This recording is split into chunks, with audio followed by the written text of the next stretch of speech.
Welcome back to our series presented by the Christadelphian video service on rightly dividing the word of truth. These sessions are aimed at giving some basic information for Bible students who are beginning their Bible studies. We're doing 3 sessions on concordances, and in our last session we did some practical exercises, and we'll again be doing those tonight. And so we've asked you, as you can see in the red on the screen, that you might need a Strong's Concordance to hand, or an eSword, or a Bullinger, if any of those concordances you might have, that you might undertake the practical exercises that we have. As we said before, the particular sessions on concordances, we would invite you to stop the recording at the point in which you need to go and do the exercise, and then come back and to complete the exercises that follow.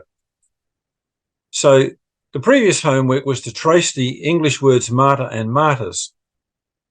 And you would have found out that the closest meaning of the original Greek is the word witness. And that's what the word martyr normally indicates. We asked the question, do you think the English meaning of martyr may have evolved into something a bit different? And I think it certainly has. We would, in our English usage today, would regard a martyr as someone who sacrifices themselves for a cause, or someone who was persecuted. But, originally, the original idea was that it was a witness. So while they might have suffered for their witness, the original concept was to witness. We also invited you to trace the word translated found in Hebrews 11 verse 5 in relation to Enoch. And you will see that the word means to remove or to shift, to take somewhere else. And so we say, well, what actually happened to Enoch? Well, he was taken away by God from those who were seeking his life. It says he was not found, which indicates people were looking for him. And we believe it was Lamech, the 7th from Adam, who was persecuting Enoch. And in the end, God had to forcibly remove him from the clutches of Enoch and to bring him to safety. So, that's, again, you can actually get a better idea of what it means to be translated. Some people think that Enoch being translated means that he was taken to heaven, or that somehow he was, made into an immortal soul, as they believe. It just simply means he was moved or shifted away from danger. So that's from your homework. That's how, again, you can see how using a concordance can be very helpful in getting a deeper appreciation of some of the words in our Bible. Remember what we need to find out. To find out the different ways a Greek or Hebrew word has been translated into English, we need to locate all the occurrences so we can see how that word is used in other places. The Bible is always the best reference to itself.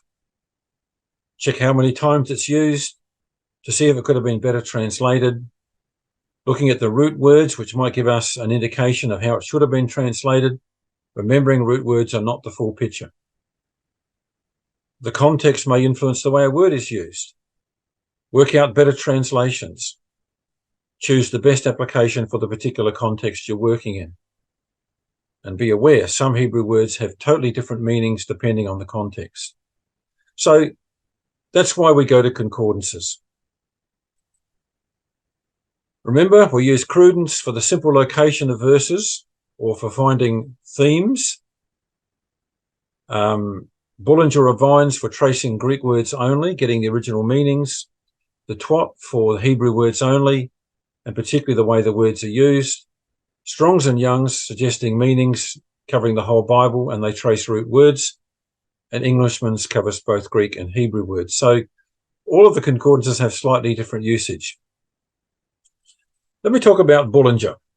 Bullinger is a New Testament Greek concordance. I recommend Bullinger because it's got less doctrinal bias than many of the other commentators and concordances you will pick up. It's very easy to use, and it covers New Testament Greek only. Bullinger gives you might pick up a word in Bullinger. Let's say it was the word martyr. It would give you all the different words translated as martyr, and would give you the origins and the derivations of those words, and gives you all the times that that word has been used. No matter how it's been translated, it gives you all the occurrences of that word through the New Testament. And it's very clear from Bullinger where different Greek words are being used for the same English words in our Bible.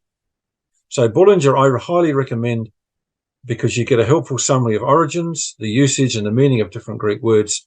And I find it, sometimes I don't need to go much further than Bullinger to get all I need. If you want to do some exercises in Bullinger, then look up church, conversation, and imagination. They are all very interesting in Bullinger, and you'll see different words used for them.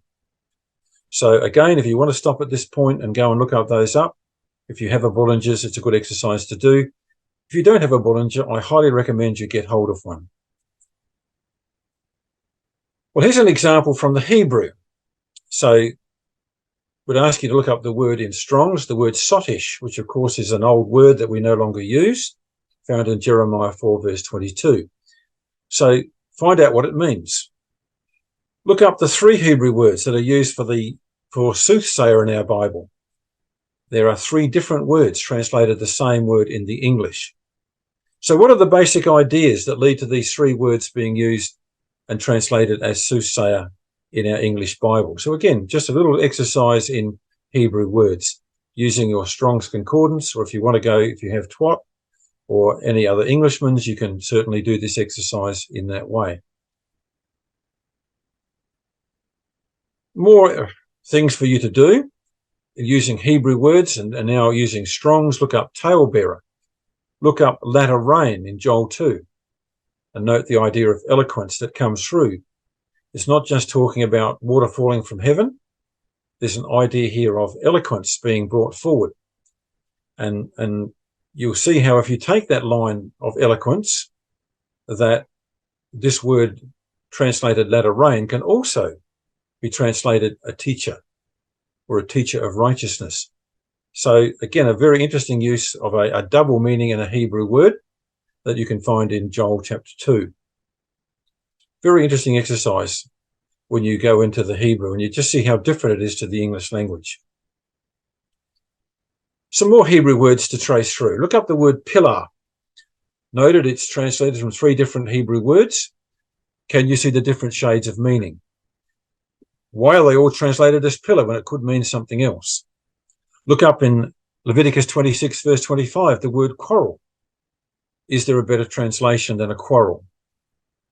In Numbers 33 verse 52, we have in the King James Version pictures. Are we referring to artworks? Or what do you think they actually were? And you'll find that out by going into the original words in the Hebrew. So they are some interesting exercises to follow through. And again, we recommend you stop the recording and you do some work on those and then resume. Well, here's the homework for session 2 on concordances. Greek words. Look up surfeiting, which is one that we often get read in our ecclesial lectures from Luke 21 verse 34 and work out what it means. Look up the word lasciviousness that goes right through the New Testament. What would be a better translation in modern English? Here's a very important one. Look up immutable. When you do, you will note that it's actually the combination of 2 words, a negative and a word that means to change or transfer. So no transfer, no change is the meaning of immutable. But check it out for yourself. Check it from eSword. You'll find that eSword gives you some really good information that's not found in Strong's.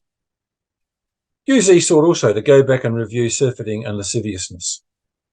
And when you've done that, just come to conclusions about eSword and how helpful it can be.